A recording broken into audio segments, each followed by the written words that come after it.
What are your thoughts on new options traders selling naked options? Very bad. A naked qual is very bad.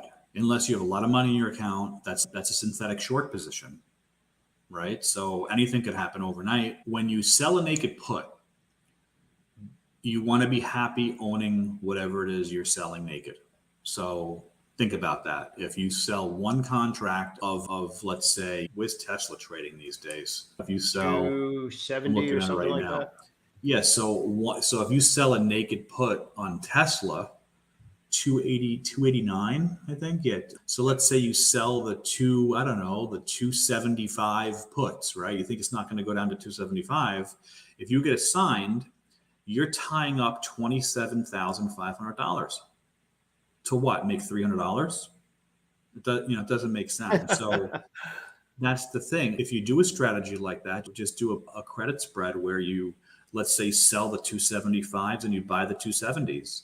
Maybe you only take in $150, but then you don't have to, you could sleep at night. You know what I mean? And that's the key. So these are all things we'll learn in class, but I think any kind of naked strategy for a newbie, even for an old bee, is not a good idea. That's just my 2 cents.